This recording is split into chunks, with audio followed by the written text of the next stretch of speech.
Қайырлы күн баршаңызға. Бүгін біз турецкий нан жасайтын боламыз. Өте жұмсақ әрі дәмді болып шығатын, мақта сияқты үлпілдеп тұратын нан жасайтын боламыз бүгін.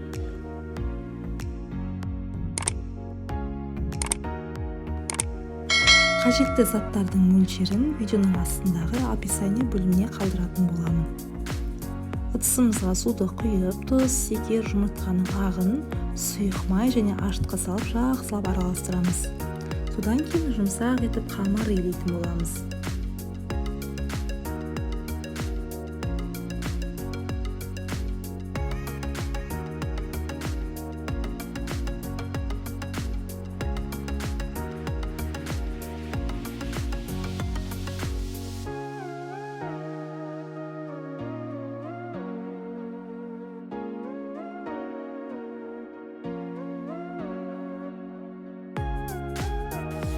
Қамырымыздың үстіне дайын тұрған суымызды құйып, жұмсақ етіп қамыр илейміз. Өте жұмсақ, осы видеодағыдағы жасаңыздар, өте жұмсақ, керемет болып шығады.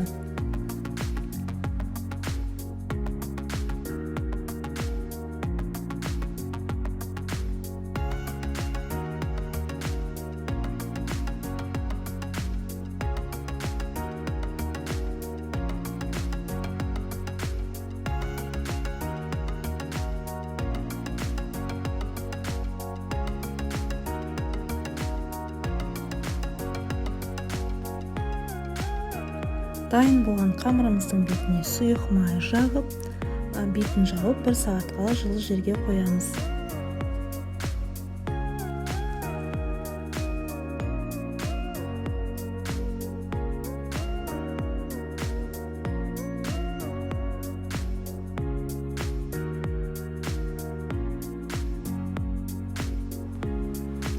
Нанымыз міне көтеріліп, керемет болып ашып шықты. Осы нанымызды 4 бөлікке бөліп, 10 минутқа тағы көтерілгенше қалдырамыз.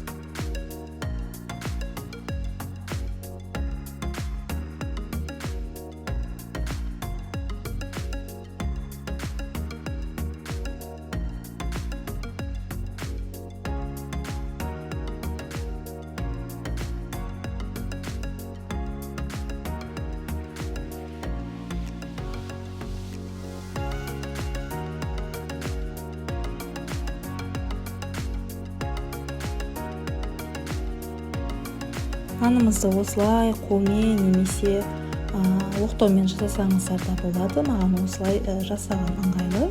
Сосын бетін жауып, тағы да 10 минутқа қалдырамыз.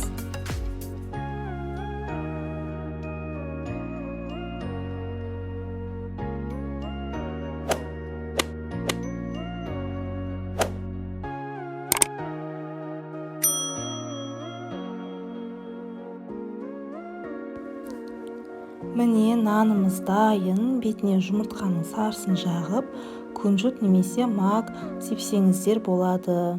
Ол міндетті емес, жалпы өзіңіз білесіз.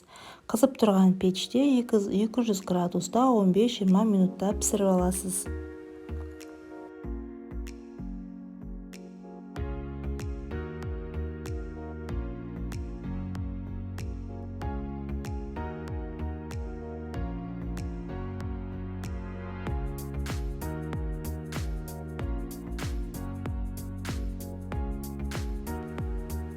Міне біздің турецкий нанымыз дайын, өте жұмсақ, сондай үлпілдеп, керемет болып піседі.